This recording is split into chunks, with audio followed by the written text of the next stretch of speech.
Bienvenidos, sean todos muy bienvenidos a esta noche de encuentro. Estamos dentro del marco de las jornadas psicoespirituales virtuosos para ser libres. Yo soy Daniela, soy psicóloga, miembro del equipo JADEN, que pertenece a la comunidad Monte Carmelo. Desde el equipo estamos brindando estas jornadas psicoespirituales con esta perspectiva psicoespiritual que pretende brindar conocimientos, herramientas, propuestas concretas para facilitar, colaborar en los procesos personales de cada uno, buscando, ¿no?, abarcar todas las dimensiones de la persona y desde una mirada integral.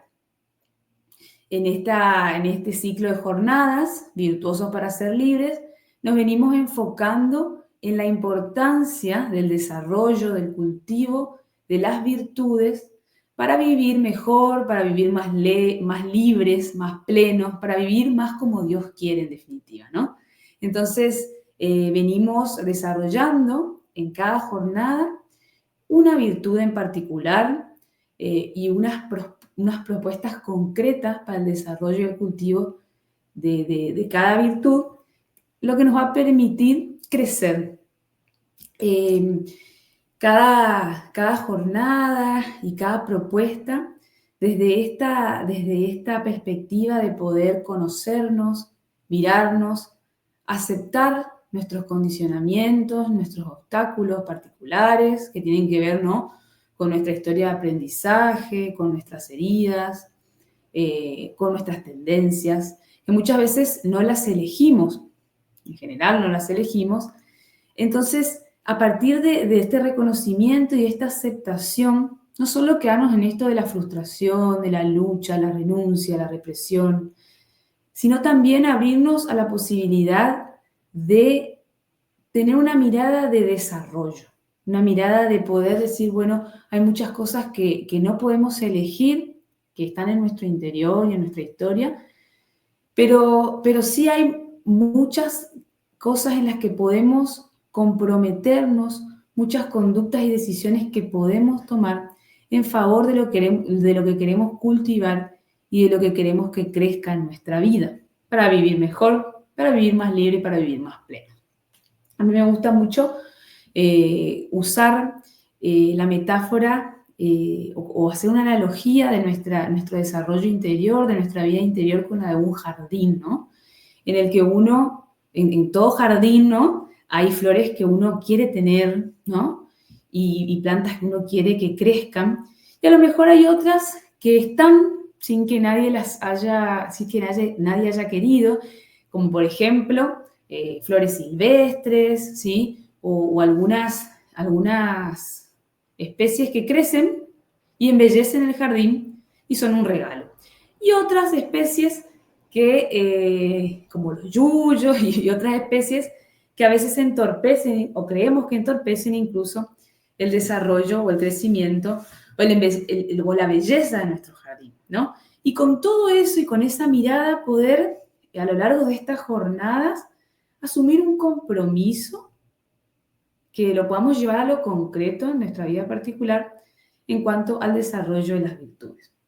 De manera particular, hoy vamos a enfocarnos en la virtud de la caridad y recordarles que para los que no pudieron seguir las jornadas anteriores, quedan en nuestro canal de YouTube.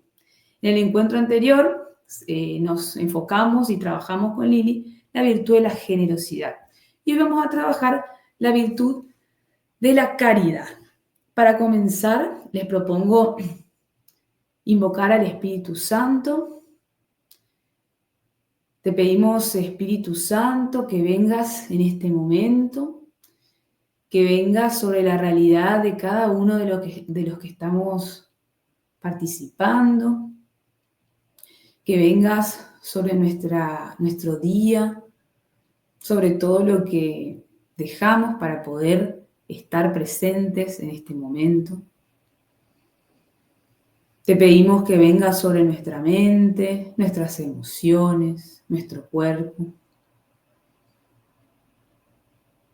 para que este momento que vamos a compartir sea un verdadero encuentro con Dios, con nosotros, para que sea un encuentro que nos permita salir transformados. Te presentamos todo lo que vamos a compartir, todo lo que vamos a recibir, para que todo sea orientado según tu voluntad. Amén. Bien, para comenzar, voy a comenzar proponiéndoles un concepto general de caridad y a lo largo de este compartir voy a compartir varios contenidos, ¿sí? Y también citas y demás para que ustedes puedan ir teniendo también una invitación a continuar profundizando, ¿sí? En primer lugar, voy a empezar por compartirles esta definición, una definición general de caridad, que implica que la caridad es una virtud, ¿no? Que implica ayudar al prójimo de manera desinteresada, sin esperar nada a cambio, ¿sí? Se va a definir entonces como una actitud solidaria con el sufrimiento y la ayuda desinteresada a quienes lo necesitan, ¿sí? Entonces va a tener que ver con actos solidarios ante la necesidad, ¿sí? O el sufrimiento ajeno. Es importante diferenciarla de la generosidad, que es la virtud que habíamos visto en el encuentro anterior, que tenía que ver con una disposición interna a dar o compartir lo que somos y tenemos sin esperar nada a cambio, ¿sí? Con una actitud altruista, que nace del deseo de buscar el bien del otro. Se diferencia de la caridad en que esta misma actitud tiene una connotación más concreta, es decir, que la caridad es ayudar a alguien cuando está sufriendo o cuando está necesitado. Entonces podemos entender que toda caridad implica generosidad, pero no toda generosidad es caridad, ya que uno quizás pueda tener una actitud generosa con alguien que a lo mejor no esté sufriendo o no esté necesitado, ¿sí? La caridad, digamos, en un sentido amplio, en una definición amplia, estaría asociada al contexto particular de brindar solidaridad y asistencia ante la necesidad y el sufrimiento ajeno. Esa sería la diferencia fundamental. Si nos adentramos en una perspectiva cristiana, ¿sí? Y tomamos como referencia el Catecismo de la Iglesia Católica, la define como una virtud teologal, por la cual amamos a Dios sobre todas las cosas y al prójimo como a nosotros mismos. Amamos al prójimo como a nosotros mismos por amor a Dios.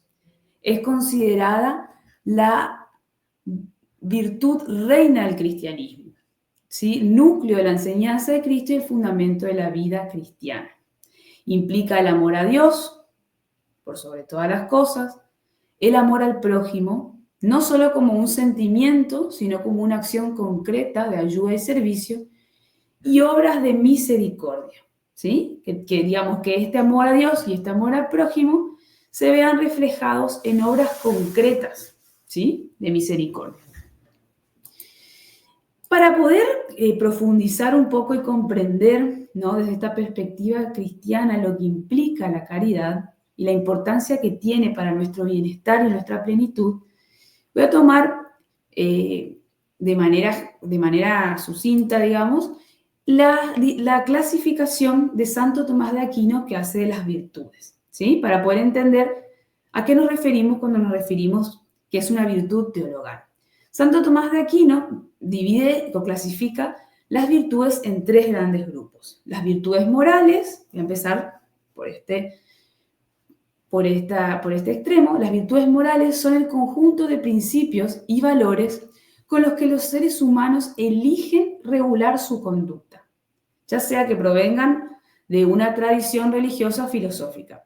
A través de estas virtudes se distingue lo que serían acciones buenas o malas en función del impacto que tienen, positivo o negativo, en el individuo y en el contexto cultural, social en el que se encuentra inmerso, ¿sí? Buscan controlar las conductas de las personas y propiciar una vida social más organizada. Son hábitos adquiridos que perfeccionan la conducta humana. En relación a las virtudes cardinales, son virtudes fundamentales que rigen la vida moral. Son comunes a distintas religiones y digamos que se heredan de la tradición clásica griega. Son 4: templanza, justicia, prudencia y fortaleza. Y se las llama también naturales porque son consideradas virtudes propias del ser humano, ¿sí? Entonces, se diferencian las virtudes teologales en que son dones divinos, ¿sí?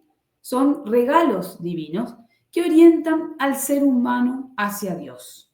Son propias, en este caso, del cristianismo, ¿sí? Que provienen de las enseñanzas de Jesús y de los evangelios, y son 3: fe, caridad y esperanza.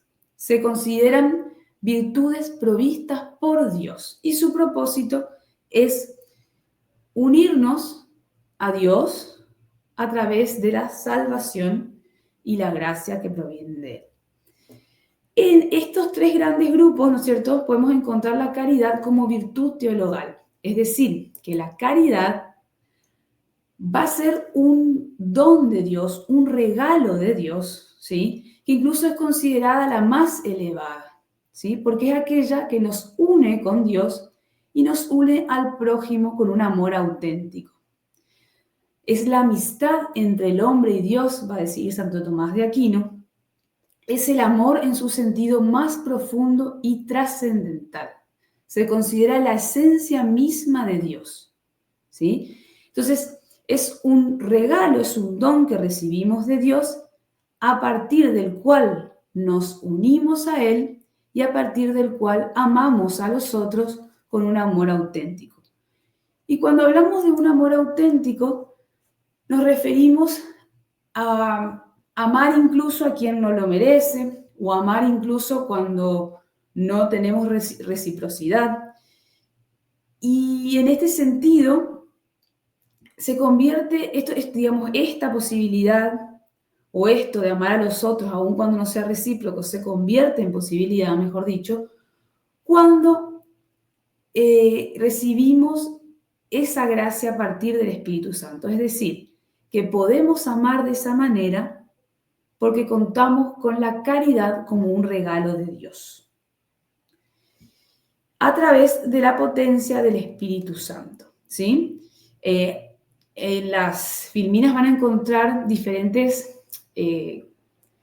definiciones más concretas y citas bíblicas, que un poco también es para poder citar la fuente y que a medida de que las voy pasando, si alguno quiere ir tomando nota, para poder después profundizar, ¿no es cierto?, en el contenido y en la fuente que acredita, ¿no?, esto que estamos compartiendo.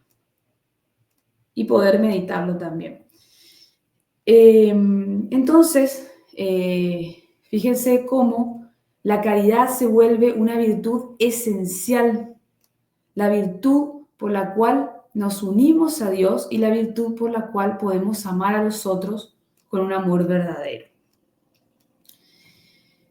Cuando pensamos en la caridad y en el cultivo de la caridad y de la importancia de la caridad para nuestra plenitud, tenemos que pensar que la caridad es el elemento o la virtud esencial. Es a lo que estamos esencialmente llamados. Es la virtud que ordena el amor, es decir, nos permite amar a Dios por sobre todas las cosas y a los otros como a nosotros mismos. Entonces, es como si pudiéramos pensar que la caridad es lo esencial de la vida cristiana. La caridad es la reina de las virtudes. Entonces, el cultivar la caridad es fundamental para que podamos vivir en plenitud. ¿Y por qué digo esto? Porque la caridad representa la esencia misma de lo que Dios pensó para el hombre. Entonces, es esencial que cultivemos la caridad en nuestra vida. Es casi como decir, o mejor dicho, es igual a decir cultivar el amor que Dios nos propone, que es un amor que no tiene que ver solamente con un sentimiento, sino con un don, con un regalo que nos viene de Dios, pero con una respuesta que implica una decisión, una respuesta que implica un acto de fe, una respuesta que implica un asumir en mi vida concreta la vocación esencial para lo que fui hecho y para lo que estoy llamado. Entonces, podemos pensar que nuestra plenitud y nuestra felicidad no pueden ser pensadas por fuera del cultivo de la caridad, ¿sí? Muchas veces, cuando uno habla de caridad, y que en algunas de las definiciones que también compartía o estaban citadas, uno puede pensar en la entrega de la vida, ¿sí? Esencialmente es entregarse, ¿no? Y cuando uno piensa en entregar la vida, o piensa en dar a quien necesita, o dar sin esperar a nada a cambio, o dar y ofrecerse incluso a quienes nos odian o nos han hecho daño, naturalmente uno piensa en renuncia, en sufrimiento, en sacrificio, en abnegación. Incluso hasta cuando uno intenta comprender este llamado, parecería, en una lógica más humana, o en relación a nuestras ideas que podemos tener, en relación a la justicia, en relación a lo que debe ser recíproco y en relación a la posibilidad de bienestar a partir de esto, parecería hasta contrario. Parecería que la propuesta que Dios nos hace es contraria a nuestro propio bienestar. Entonces, uno, para poder cultivar la caridad, el cultivo de la caridad, y para poder decidir y para poder hacer espacio para que esto crezca, este cultivo implica, en primer lugar, asumir nuestra naturaleza, ¿sí? Para poder cultivar la caridad, tengo que poder asumir mi naturaleza de hija de Dios, asumir que como hija de Dios, de un Dios que me creó, estoy llamada esencialmente a vivir así. No solo por el bien de los otros, sino porque el vivir así está estrechamente ligado a mi bienestar, a mi plenitud, a mi posibilidad de vivir libre. Entonces, en este asumir mi naturaleza implica asumir mis condicionamientos, ¿sí? En esto de asumir mi naturaleza humana, implica que estoy llamada a esto, pero que tengo ciertos condicionamientos, ciertos obstáculos, ciertas limitaciones, que tienen que ver, como un poco ya les venía diciendo, ¿no? Con mis tendencias, mis heridas, mi historia de aprendizaje, lo que me ha ido sucediendo, las ideas, reglas, promesas que se han ido instalando como forma de vida y que condicionan mi forma de relacionarme conmigo, con Dios, con los otros. Implica aceptar esto, pero aceptar que Dios tiene un plan para mí y que ese plan está esencialmente ligado a que yo viva la caridad.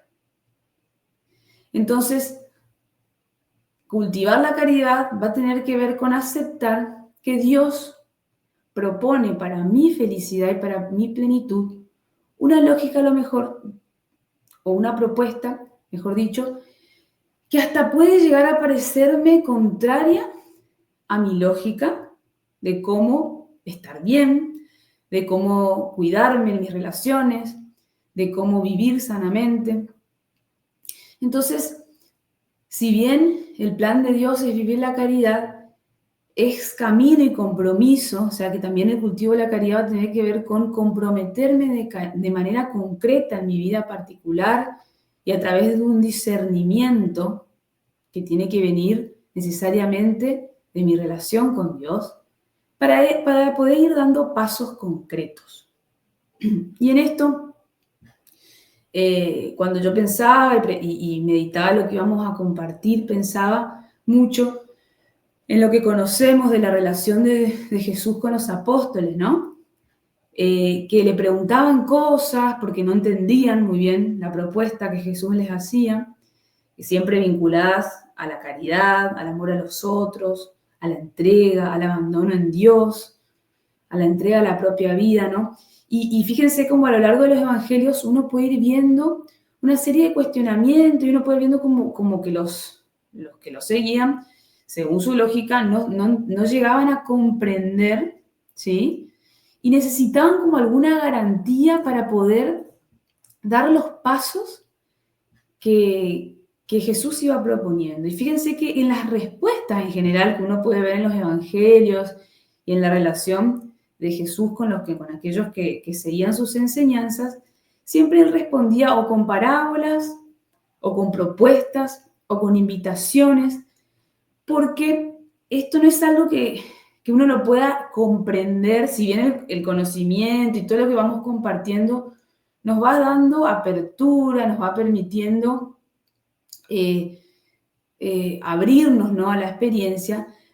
Finalmente, la propuesta de Dios, así como concretas, digamos, en la persona de Jesús y en todas sus enseñanzas, es siempre una invitación a una experiencia, es algo que se vive, no tanto que se entienda y que a partir de entender tanto uno pueda recién dar los pasos, sino es más bien algo que implica, esto que yo le decía inicialmente, el cultivo de la caridad, el asumir mi naturaleza, el aceptar el plan de Dios y comprometerme, es fundamentalmente un acto de fe, ¿no?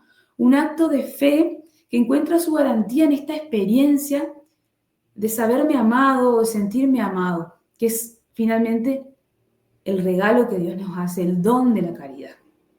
Entonces, la caridad implica también un acto de fe que está sostenido en la gracia de Dios, pero que nos permite ir dando pasos. Entonces, Jesús nos va a decir, vengan y verán, hagan esto, nos va a ir susurrando y nos va a ir proponiendo actos concretos de caridad que nos van a permitir ir adentrándonos en esta experiencia de bienestar que tiene que ver con los pasos que vamos pudiendo dar o que vienen después de que uno se anima, ¿no?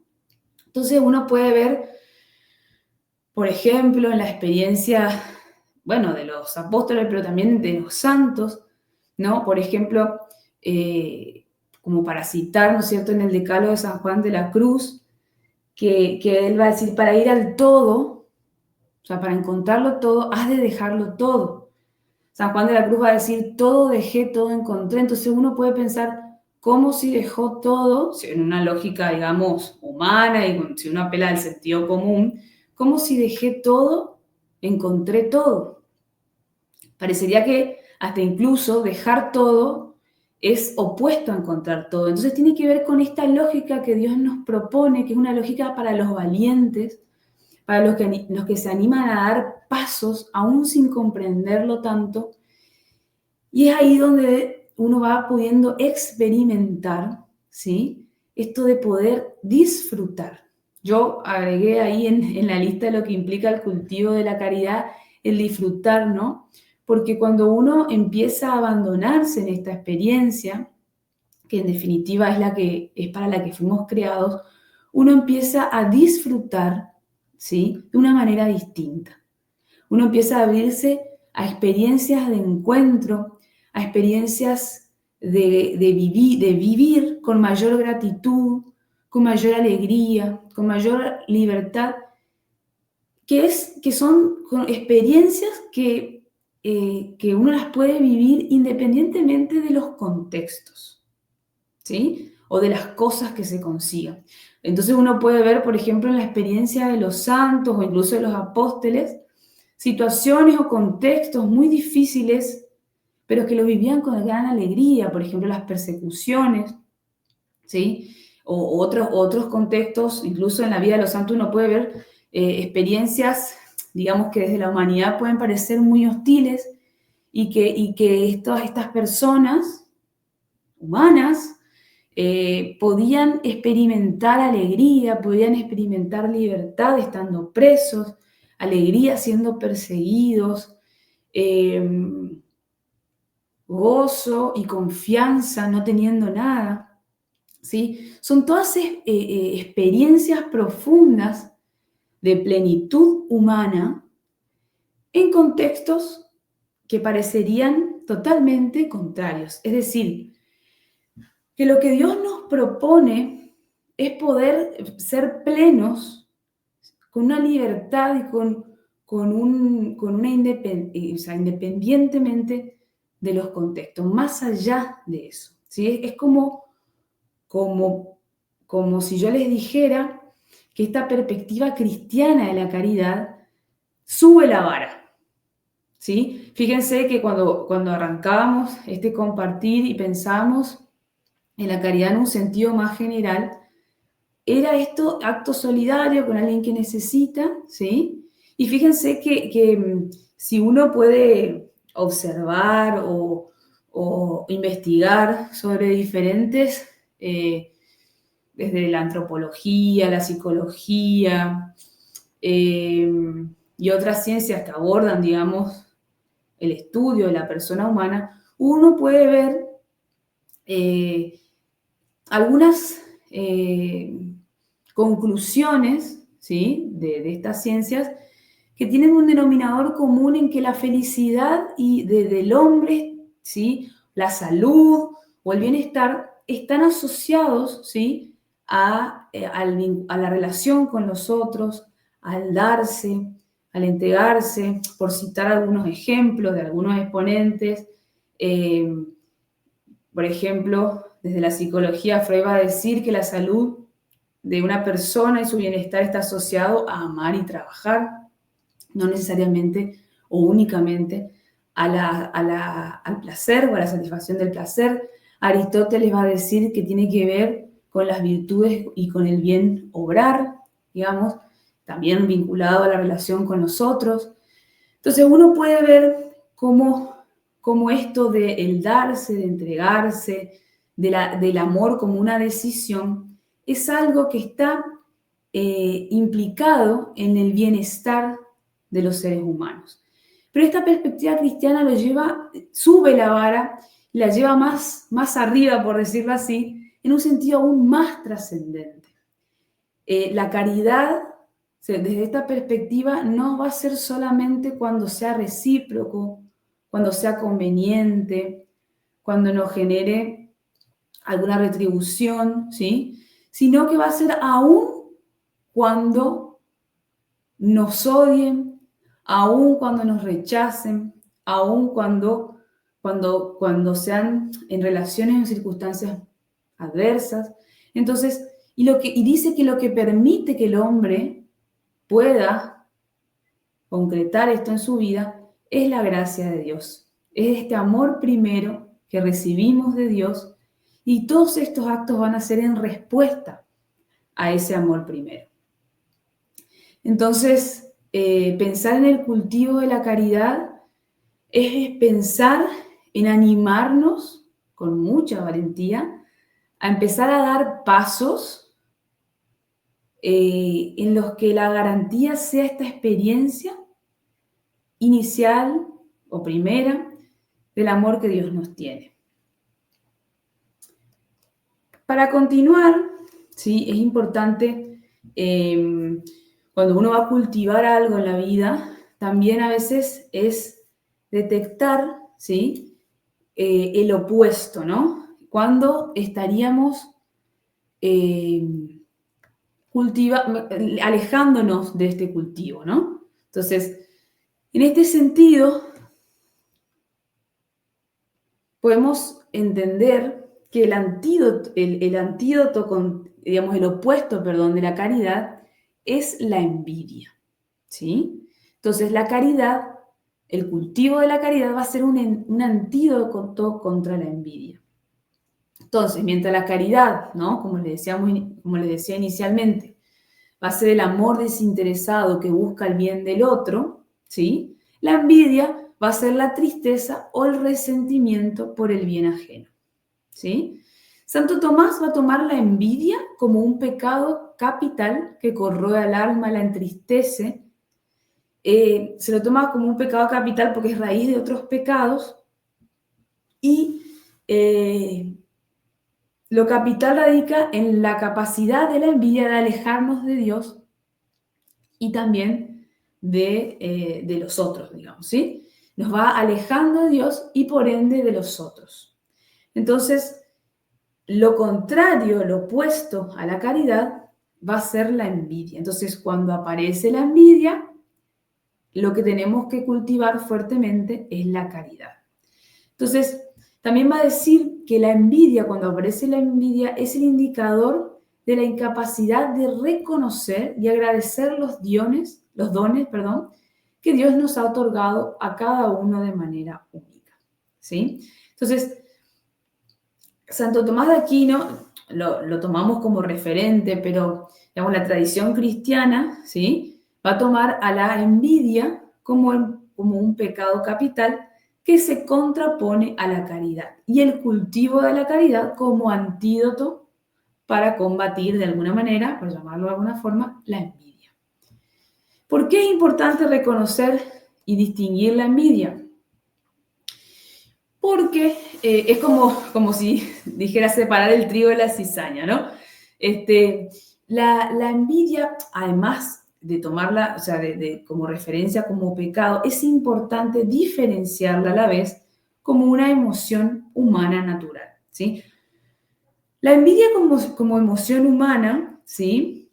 O sea, sentir envidia no necesariamente por sentir envidia estamos pecando o estamos cometiendo un pecado capital o necesariamente nos estamos alejando de Dios. Y esto es importante, ¿no? Porque la envidia como emoción humana es una reacción emocional universal que todos experimentamos en algún momento como parte natural de la experiencia humana. Surge cuando deseamos algo que otra persona tiene y no necesariamente es negativa si se reconoce y se gestiona bien. Puede incluso motivarnos a mejorar o alcanzar metas. Es una emoción secundaria que aparece cuando somos conscientes de los demás y empezamos a compararnos. La envidia como pecado, ¿sí?, va a configurar uno de los 7 pecados capitales, ¿sí?, y se define como el resentimiento profundo hacia el bien ajeno, esto ya lo vimos. A diferencia de como una emoción humana natural, es destructiva porque distorsiona el amor, envenena las relaciones, nos ciega, no nos permite ver nuestras propias bendiciones, en definitiva nos aleja de Dios y por ende de los demás. Entonces, ¿qué va a dar un sentido u otro a la relación que establezcamos con la envidia? ¿Sí? En sí misma, cuando aparece como emoción, no configuraría un pecado. Configura un pecado en la medida o dependiendo de la gestión y la relación que establezcamos con ella y por ende del resultado. Entonces, así también como Santo Tomás de Aquino, Santa Hildegarda de Bingen, ¿sí?, que es otra santa que nos sirve como referencia, habla un poquito de lo mismo, ¿no? Y ella, ¿por qué la menciono? Porque también es importante por ahí, más allá de este compartir, brindarles referentes donde uno pueda, después ustedes puedan seguir profundizando sobre estos contenidos. Esta es una santa que propone, ¿no es cierto?, habla de las virtudes en contraposición a ciertos vicios, ¿sí? Y propone una serie de consejos para poder combatir, digamos, la envidia o bien cultivar la caridad, ¿sí? Es como para poder ir teniendo referentes también que nos permitan, que nos sirvan para ayudarnos, digamos, a profundizar en estos procesos, ¿sí? Entonces, Santa Hildegarda va a decir que me falta caridad, ¿sí?, en esta circunstancia y me sobra envidia, ¿sí? Entonces, va a haber una serie de prácticas espirituales, ella también desde una mirada muy integral, contempla también el cuidado del cuerpo, el uso de elementos simbólicos, ¿sí? Yo lo puse a modo de cita también. La envidia destruye el amor y nuestras relaciones. Nadie puede ser feliz sin envidia. El propósito de la vida es aprender a amar, ¿sí? En otras palabras, prosiguiendo esto esencial que venimos compartiendo, también para poder profundizar, y la importancia siempre de comprometernos concretamente para el cultivo y para una relación más sana. En relación a la envidia como una emoción normal y para poder evitar caer en el pecado y en una relación que vaya siendo disfuncional y nos vaya entristeciendo y condicionando, o a lo mejor si me reconozco con una dificultad para lidiar con esto y para ejercer la caridad, me parecía importante poder compartir algunas cuestiones prácticas para poder empezar con el cultivo, ¿no? Una de ellas es, en primer lugar, reconocer y aceptarla. La envidia es humana, ¿sí? Es una emoción natural, como les decía, y es normal que en algún momento la podamos sentir, ¿sí? Que nos puede, si nosotros nos relacionamos de una manera sana, nos puede permitir explorar qué necesidad no está satisfecha en nosotros mismos, ¿sí? A partir de esto que envidiamos. Transformarla en inspiración y motivación, es decir, a partir del registro de esta necesidad no satisfecha y la conexión con algún deseo que puede estar detrás, poder comprometerme en llevar a la acción, es decir, hacer algo concreto en mi vida que me ayude a conquistar algo de eso que estoy envidiando, ¿sí? También otra actitud que colabora con el cultivo, digamos, de la caridad y como antídoto, digamos, contra la envidia, es practicar la gratitud, es decir, poder tener una actitud de gratitud, ¿sí? Con lo que uno tiene, con las características personales, con el poder enfocarnos con las cosas que sí tenemos. Y otra conducta más llevada al plano de la acción concreta en la relación con los demás es esto de poder celebrar los logros ajenos, ¿sí? Ante sentir esta emoción, poder tener una respuesta conductual contraria. Es decir, ante sentir la envidia por algo que tiene el otro, poder celebrar ese logro, poder transmitirlo, poder hacer un elogio, o sea, como una forma de tener una actitud, un cultivo de una conducta contraria al impulso de acción que la envidia me propone. ¿Sí? Esto en un sentido de trabajarlo desde esta cuestión más humana, ¿sí? En la relación con esta emoción. También podemos ver que el antídoto teológico contra la envidia, ¿sí? La tradición católica ofrece también tips o respuestas profundas para combatir la envidia, sobre todo cuando notamos que nuestra relación con esta emoción, ¿sí? Ya tiene un sentido más disfuncional, o me encuentro frecuentemente atrapado en esto, o noto que me conecto frecuentemente con la tristeza o con el resentimiento. Entonces, unas propuestas o unos tips, si se quiere, para cultivar esto, tiene que ver con el cultivo, ¿no? De la caridad, la humildad y la gratitud, ¿sí? En cuanto a esto, ¿sí? La caridad, ¿no? Es a partir de los actos concretos, pero también a partir del reconocer que toda bendición proviene de Dios y que Él obra para el bien de todos, ¿sí? Poder reconocer la bondad de Dios, ¿sí? En este sentido. La humildad, que es reconocer nuestro lugar en el plan divino, esto que yo les decía cuando hablábamos de lo que implica el cultivo, y la gratitud, ¿no? Es poder contar nuestras bendiciones, cultivar un corazón agradecido.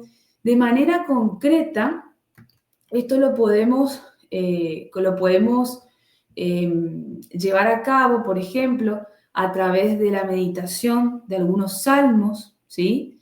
Que nos recuerdan la bondad de Dios, la providencia, la confianza en Él, por ejemplo, el Salmo 23, ¿sí? También es de mucha ayuda poder identificar los desencadenantes frecuentes, ¿sí? Que nos llevan a despertar esto en nuestras emociones, en nuestro corazón. Poder orar por aquellos a quienes envidiamos, ¿sí? Poder rezar por el bienestar, la prosperidad de quienes despiertan la envidia. Esto nos ayuda a conectarnos, ¿no?, con la caridad y rompe el ciclo del resentimiento. Es decir, es importante distinguir, ¿sí?, la emoción de lo que hacemos en consecuencia, ¿sí?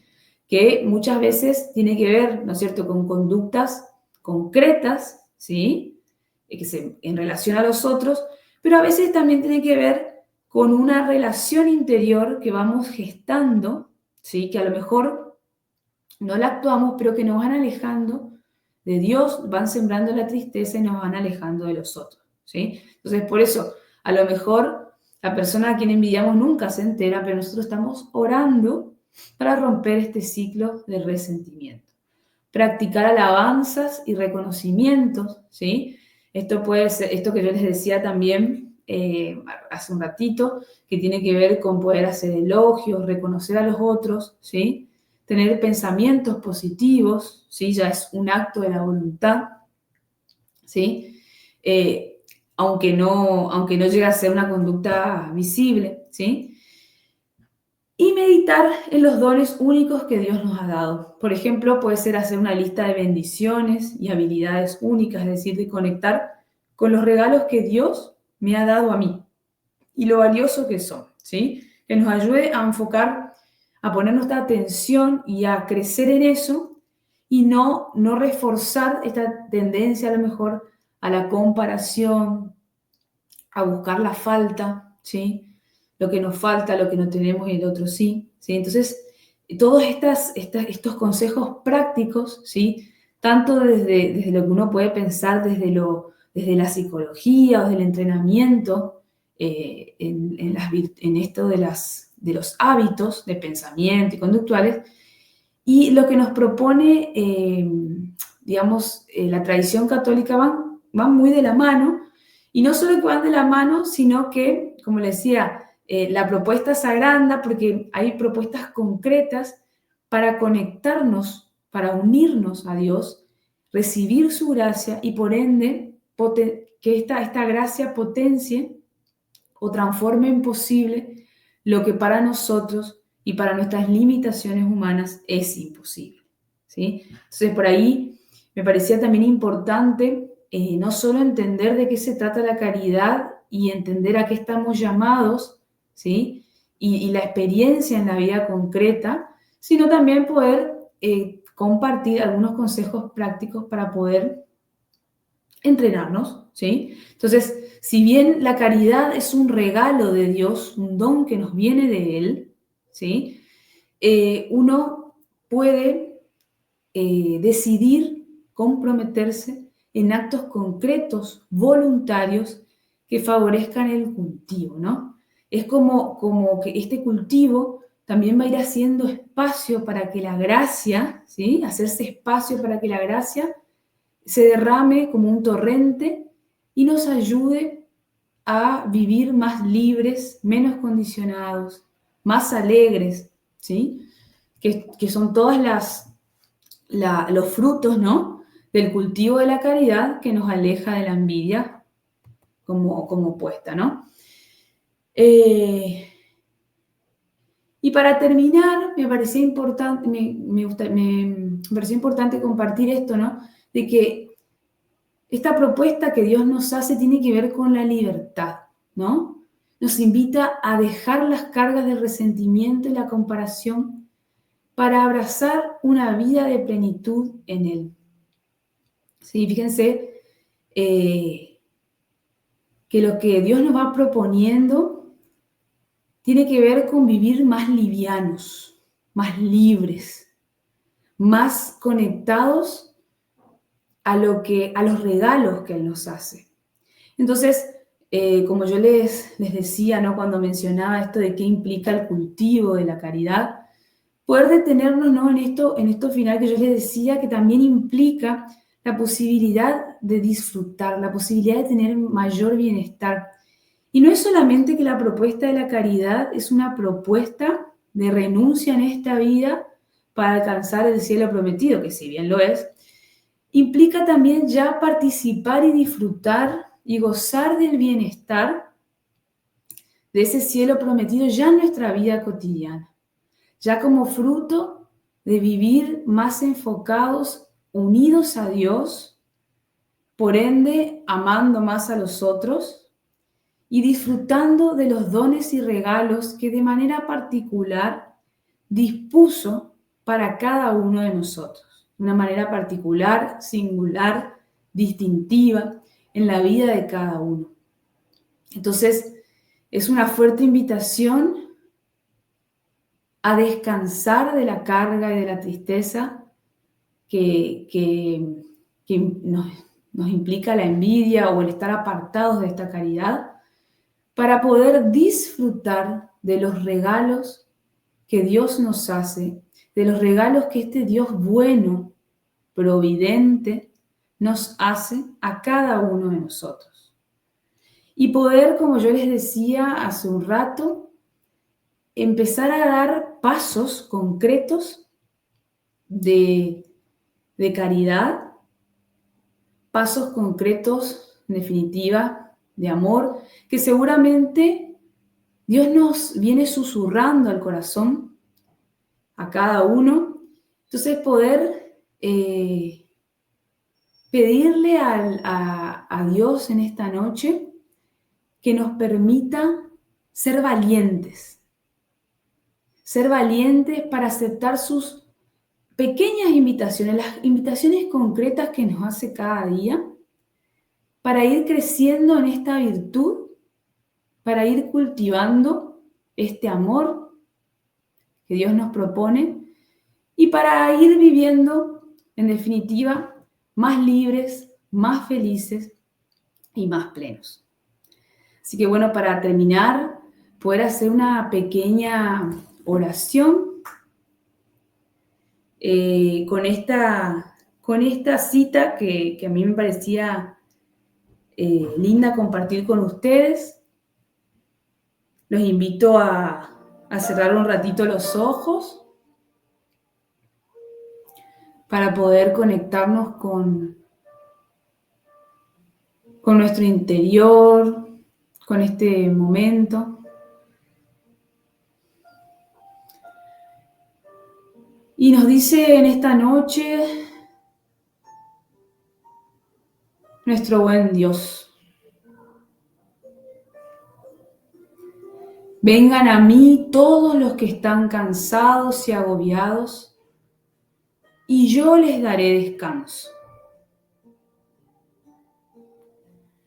Señor, te presentamos en esta noche el cansancio y la tristeza,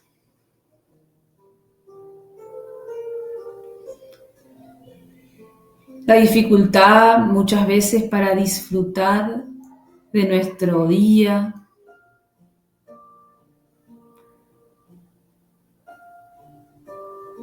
el cansancio y las tristezas de nuestras luchas.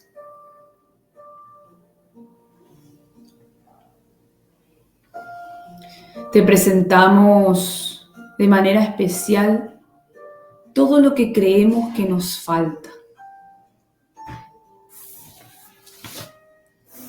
Todo lo que creemos que nos falta y que otros tienen para ser más felices, para estar más contentos.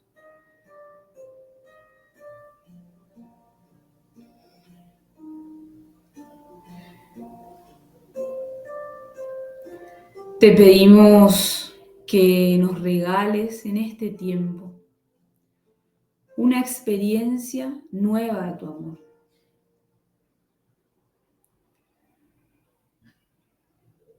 Te pedimos que nos regales en este tiempo una profunda experiencia de sabernos amados y sostenidos por vos. Que esa experiencia sea la garantía, la fuerza que necesitamos para dar los pasos que vos nos venís susurrando, los pasos de amor, los pasos de caridad, que vos nos venís proponiendo en nuestra vida. Toma, Señor, nuestra lógica, nuestras ideas de justicia, nuestras ideas de cómo tienen que ser las cosas, para que podamos arrojarnos y abandonarnos a esta experiencia que vos nos propones, a esta promesa que vos nos haces de que la plenitud está en esta forma de vivir. Así, Señor, como San Juan de la Cruz, que podamos dejarlo todo para encontrar el todo.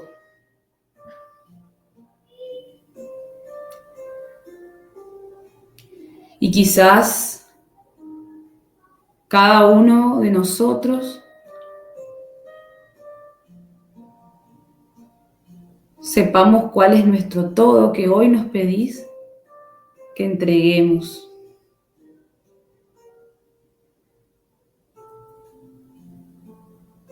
Para poder abrirnos a esta experiencia de libertad que vos nos querés regalar.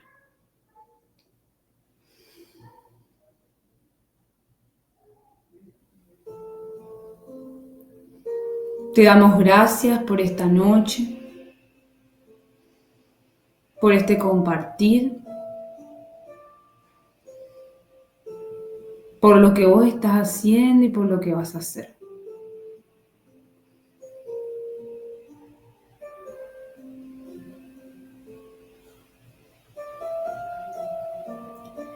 Y queremos decirte que te creemos y que aceptamos tu plan en nuestra vida.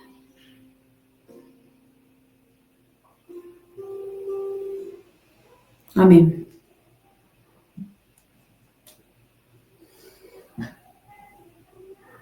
Bueno, con esto damos por finalizado este encuentro, este compartir. Deseamos de que puedan seguir acompañándonos en las próximas jornadas. Invitarlos a que puedan compartir testimonios, enviarlos por WhatsApp, para poder ir enriqueciendo esta experiencia, para poder ir animándonos en el llamado y en la respuesta. Saludos a todos.